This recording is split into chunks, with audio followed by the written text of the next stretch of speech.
Colbert has no talent. I mean, I could take anybody here. I could go outside on the beautiful streets and pick up a couple of people that do just as well or better. They get higher ratings than he did. He's got no talent. Fallon has no talent. Kimmel has no talent. They're next. They're going to be going. I hear they're going to be going. In a new interview, First Lady Melania Trump promoted her new documentary and said, quote, "The audience will experience many different emotions. For example, loneliness."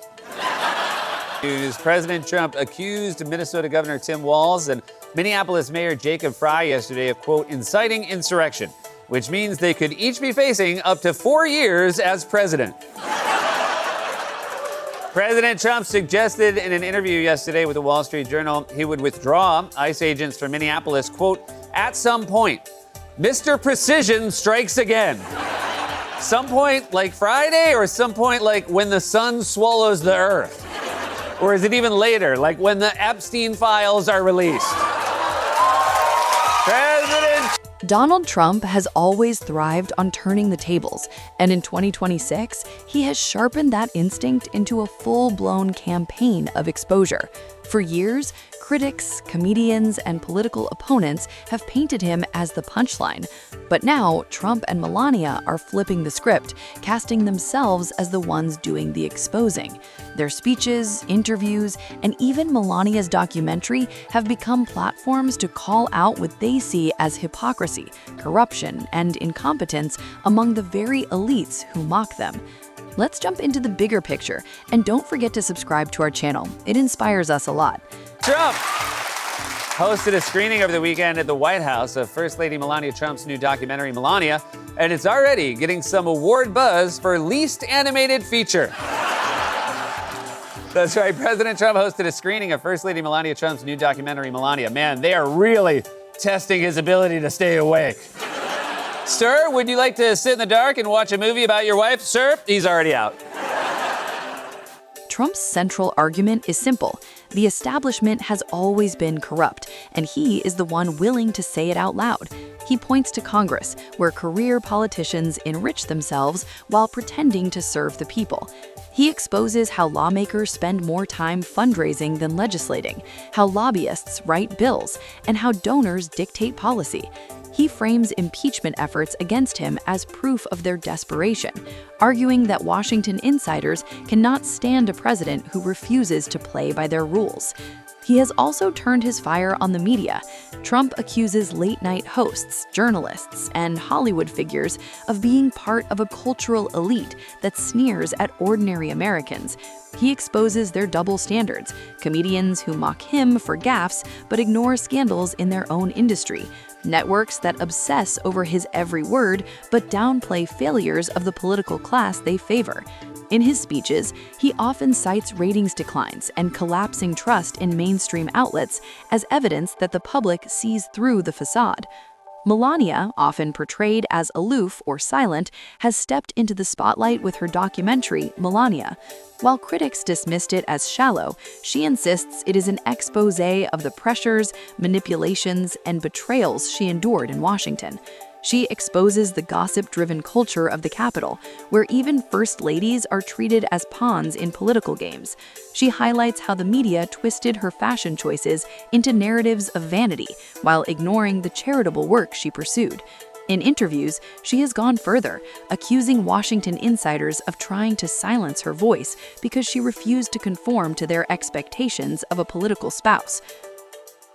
Boom, boom, boom, boom, boom, boom, boom. The other day I made a boom, boom. Well, that's something you can be proud of. That's good. Trump's FBI, you know, the FBI that had been working against him for so many years under Obama and Biden, the liberal FBI. Well, now he has the FBI raiding the elections office in Fulton County, Georgia, as part of an investigation into his widely debunked and ridiculed claims of voter fraud in the 2020 election. Together, the Trumps have focused on exposing what they call the failures of America's institutions. Trump points to the Supreme Court not as a neutral arbiter, but as a body constantly pressured by activists and politicians. He exposes how judges are lobbied, how cases are politicized, and how rulings are spun by the media to fit partisan narratives. He argues that his battles with the court reveal a deeper truth. The judiciary is not immune to the corruption that infects the rest of Washington. On the international stage, Trump has exposed what he sees as the hypocrisy of America's allies. He argues that NATO countries lecture the U.S. about democracy while failing to meet their own defense commitments. He exposes trade partners who demand access to American markets while protecting their own industries. His travel bans for the World Cup, though controversial, are framed as an exposure of global double standards, nations that criticize U.S. immigration policies while enforcing strict borders themselves. Economically, Trump has turned government shutdown threats into a weapon of exposure. He argues that the constant brinkmanship in Washington reveals how little politicians care about ordinary Americans. He exposes how budgets are stuffed with pork barrel projects, how debt ceilings are manipulated for political gain, and how fiscal responsibility is abandoned whenever it suits the establishment. His message is that he is the only one willing to reveal the rot in America's financial system. Immigration remains one of his sharpest tools of exposure. Trump accuses sanctuary cities of harboring criminals, exposing what he calls the dangers of prioritizing ideology over safety. He frames deportation raids not as cruelty, but as exposure of the failures of previous administrations to enforce the law. He argues that protests against his policies reveal the influence of activist groups funded by elites who benefit from cheap labor. Even in culture, Trump has made exposure his brand. He mocks the NFL for changing rules, exposing what he sees as the decline of American toughness. He ridicules Hollywood for celebrating films that flop, exposing the disconnect between critics and audiences. He even uses humor to expose what he calls the absurdity of woke culture, arguing that political correctness has become a weapon to silence dissent. Melania has joined him in this cultural critique. In her speeches, she exposes the fashion industry for exploiting women while pretending to empower them. She calls out social media for spreading toxicity under the guise of connection.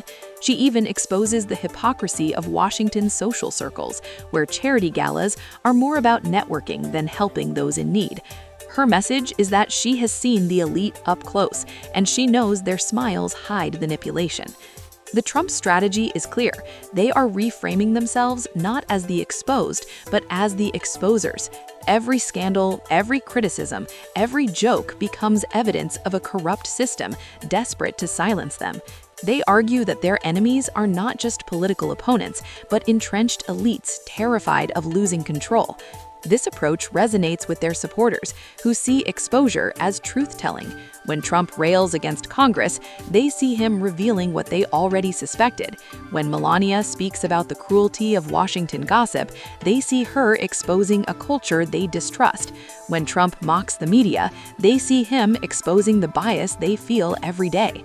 Of course, critics argue that this is just deflection, that Trump and Melania are projecting their own flaws onto others. But the effectiveness of their strategy cannot be denied. By turning every attack into an opportunity to expose, they've shifted the narrative. Instead of being on the defensive, they present themselves as whistleblowers against a corrupt establishment. In 2026, Trump's presidency is defined not just by controversy, but by exposure. He exposes Congress, the media, the courts, the allies, the activists. Melania exposes Washington culture, the fashion industry, and the hypocrisy of elites. Together, they present themselves as the only ones willing to reveal the truth, no matter how uncomfortable.